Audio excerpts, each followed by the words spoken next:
दोस्तों 10 जून 2025 साल का आखिरी बड़ा मंगलवार।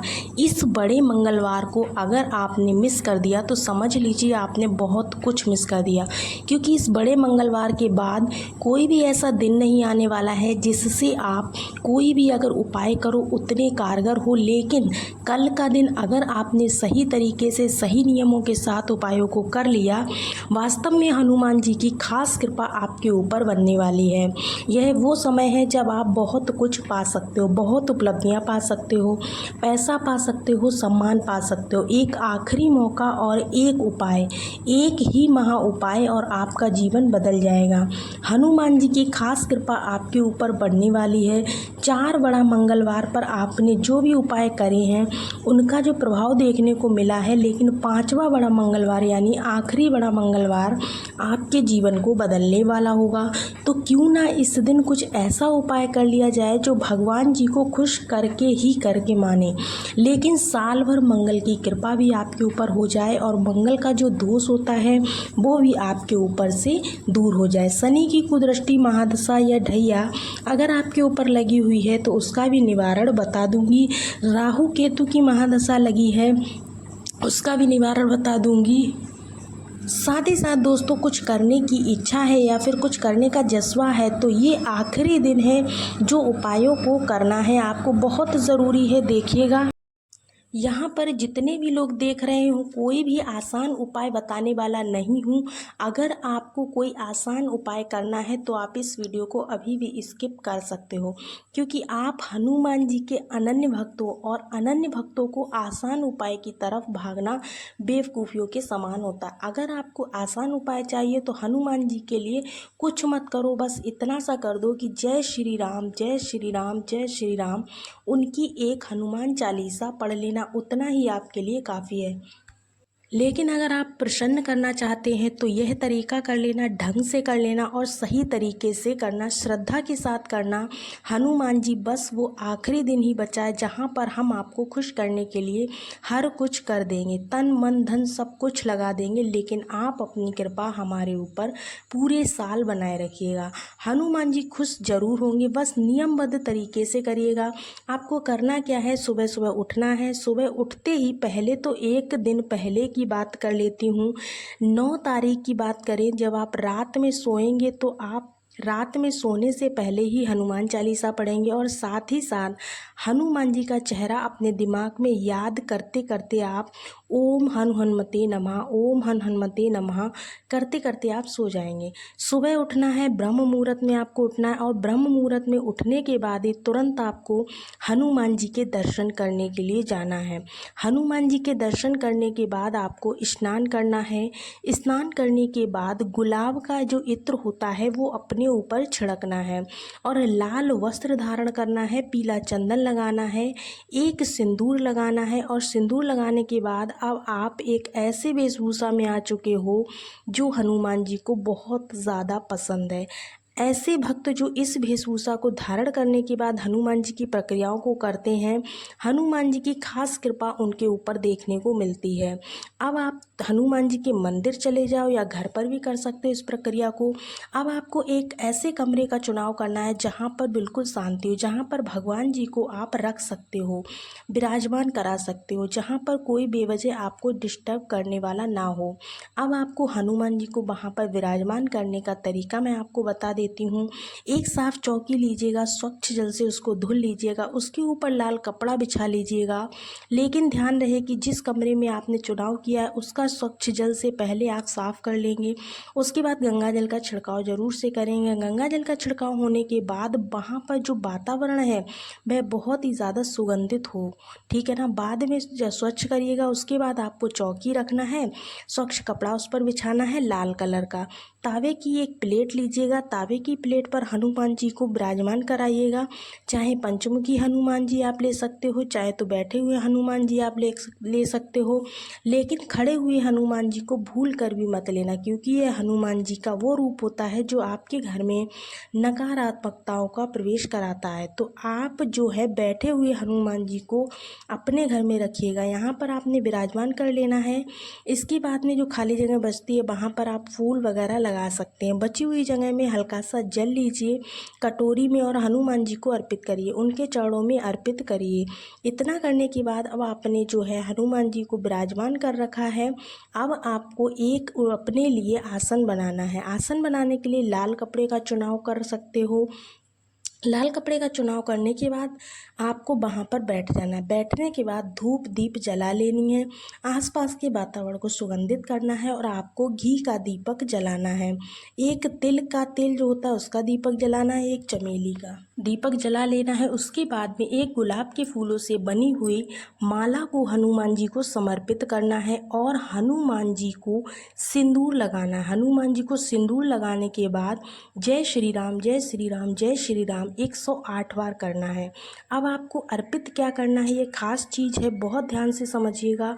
गुड़ और चना को अर्पित करिएगा। एक लाल कपड़े में नारियल को बांध करके और उसके बाद में इस नारियल को अपने घर में आप घुमा करके लेकर के आने के बाद हनुमान जी को आप अर्पित कर दीजिएगा। ये समझ लीजिए ये वो नारियल है जो आपके घर की जितनी भी नकारात्मकता है ना, कई बार आपके घर में गरीबी आ जाती है, किसी कारणवश से बीमारी आ जाती है, कोई आपका बच्चा है जो ग्रो नहीं कर पा रहा है, मानसिकता आगे नहीं बढ़ पा रही है, पद प्रतिष्ठा नीचे गिर रही है, सम्मान नहीं मिल पा रहा है, कुछ वजह हो सकती है, कुछ बुरी शक्तियाँ हमारे घर में आ जाती हैं, नज़र दोष लग जाता है, किसी की नज़र लग जाती है। यह वो नारियल है जो सारी नकारात्मकताओं को खींच लेगा और वो नकारात्मकता से भरा नारियल आपको वहाँ पर लाल कपड़े में लपेटकर हनुमान जी के सामने अर्पित कर देना है।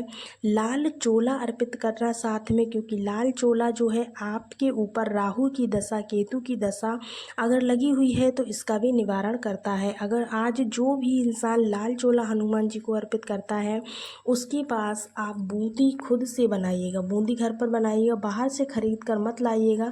थोड़ी बूंदी रखिएगा, 5 लड्डू रख सकते हो या फिर आप बूंदी रख सकते हो, बतासा रख सकते हो और मिश्री भी रख सकते हो। ये सारी चीज़ें बहुत इम्पॉर्टेंट है। स्किप क्या कर सकते हो, लड्डू या बूंदी में से एक चीज़ कर लो, बूंदी कर लो तो बहुत अच्छी बात है, क्योंकि आपको अपने हाथों से बनाना है। और आपने बतासा रख देना है, मिश्री रख देना है। उसके बाद में एक गुलाब का फूल रखिएगा, एक मीठा पान रखिएगा और जो नीम की पत्ती की जो डंडी होती है उसमें नीम की पत्तियां लगी होती हैं वह भी आपको रख देनी है। और साथ ही साथ एक खास चीज़ जो आपको रखना है, एक तावे के लोटे में जल भर करके रखना है।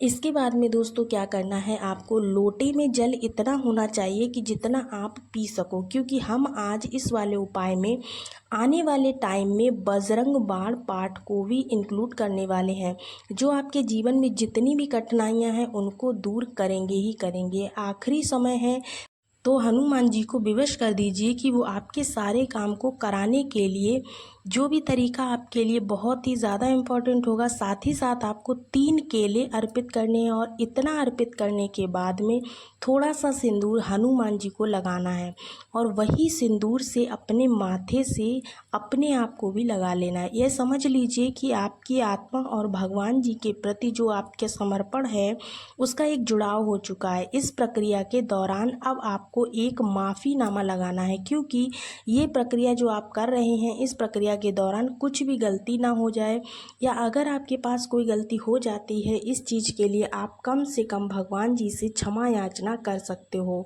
कि भगवान मुझे माफ़ करिएगा। जो भी प्रक्रिया में इस दौरान कर रहा हूँ या कर रही हूँ, मेरा मन और तन इस तरीके से है कि मैं आपको सिर्फ प्रसन्न करना चाहती हूँ।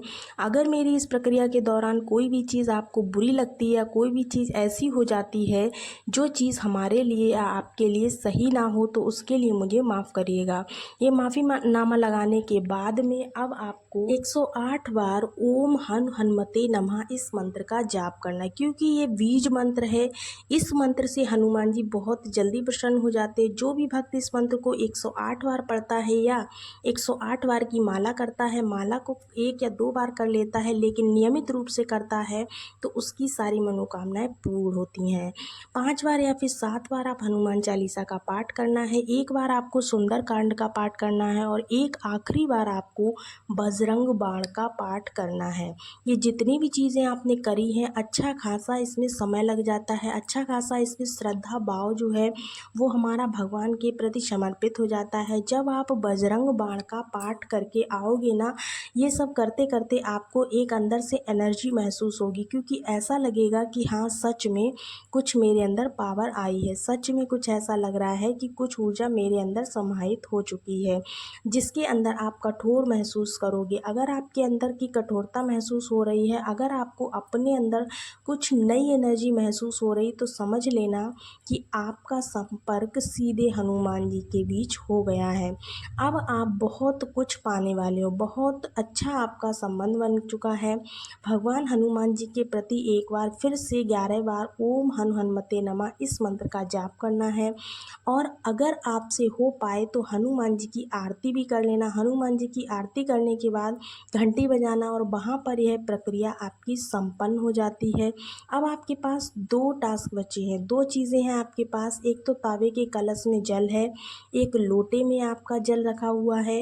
ये तावे का जो जल है वो अभिमंत्रित हो चुका है, मंत्रोच्चारित हो चुका है। इसके अंदर जो पावर्स आ चुकी हैं, ये जल आपको ग्रहण करना है। ये जल आपको ग्रहण करने के बाद जो तावे के लोटे में जल रखा है, इस जल को लेना है, अपने घर के हर कोने में छिड़क देना। और बचे हुए जल को, अगर आपका कोई बिजनेस है या कोई काम है, किराए की दुकान है या कोई भी तरीके की दुकान है, वहाँ पर जाकर आप छिड़काव कर देना। अगर आपके पास व्यवसाय नहीं है या फिर आप ऐसा कोई काम करते हो जहाँ पर आप दूर से नहीं जा सकते हो, उनके नाम पर किसी पौधे पर जाकर इस जल को अर्पित कर देना। यह वो प्रक्रिया है जहाँ पर हनुमान जी को हम प्रसन्न कर रहे होते हैं, और हनुमान जी की जितनी भी शक्ति होती है वो अपने ऊपर लेकर अपने सारे दुख दर्द को हम हनुमान जी को दे रहे होते हैं। और हनुमान जी इस प्रक्रिया के दौरान बहुत ज़्यादा खुश हो जाते हैं। अब ये तो मैंने आपको बताई है, ये उपाय सुबह के समय का है।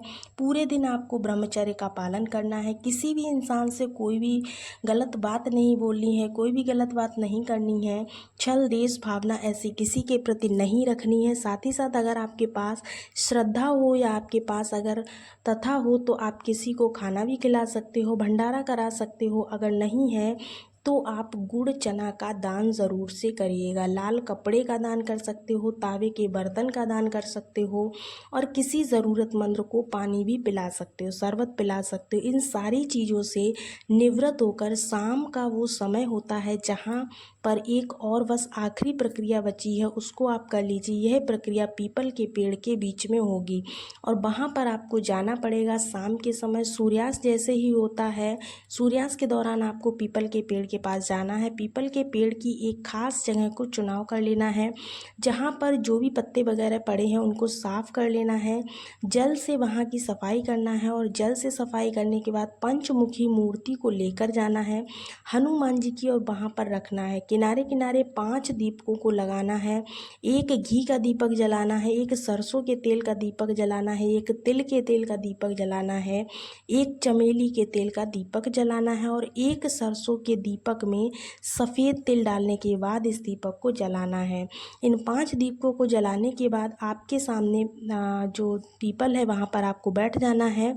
सामने बैठते वक्त एक चीज़ याद रखिएगा, 11 पत्ते आपको ले लेना है पीपल के, और 11 पत्तों में जय श्री राम ज़रूर से लिखना है। किससे लिखोगे तो लाल सिंदूर से लिखोगे। इन पत्तों को भी सामने रख देना है, और ओम श्री हनुमते नमः इस मंत्र का आपको 11 बार जाप करना है। 11 बार जाप करने के बाद आपको खड़े हो जाना है। खड़े होकर पीपल की परिक्रमा करनी है, 7 बार परिक्रमा करनी है। 7 बार परिक्रमा करने के दौरान आपको एक मंत्र शनि का, जो शनि भगवान जी का है, ओम शम शनिश्चराय नमः, इस मंत्र का उच्चारण करते जाना और परिक्रमा के दौरान, ठीक है ना। जैसे ही आपकी परिक्रमा कंप्लीट हो जाए, फिर उसी आसन पर आपको बैठ जाना है, और अपने मन में मतलब आंखें बंद कर लेना। हनुमान जी की जितनी भी व्यथा होती है ना, अपनी जो भी अपने अंदर दिक्कतें हैं, समस्याएं हैं, जिस वजह से आप परेशान हो, सारी चीज़ें आपको बोल देनी हो। सारी चीज़ें जब आप बोल देना, तो जो आपने 11 पत्तों पर जय श्री राम लिखा है ना, उन पत्तों को समेटकर एक साथ रखिएगा, गड्डी बनाइएगा और उनमें एक पत्ता निकालकर लाल कपड़े में बांधकर अपने पास रखिएगा और इन 10 पत्तों को वहीं पर पीपल के पेड़ के बीच में गड्ढा खोदकर वहीं पर नीचे गाड़ देना है और मिट्टी से उसको ढक देना है। और ये पत्ता जो आपने लाल कपड़े में लपेट कर रखा हुआ है अपने पास, इसको अपने घर पर लेकर चले आना है। ये वो पत्ता है जो बहुत ही चमत्कारी पत्ता है, यह आपके जीवन को बदल देगा। तो वो तरीका होता है, यह वो कारगर उपाय है जो उन लोगों ने करा है, उनका जीवन बदला है और गरीब से अमीर की तरफ बदल गए हैं, जिनके ऊपर कोई दोष भी लगा था या नहीं लगा था फिर भी वो अमीर हो गए हैं।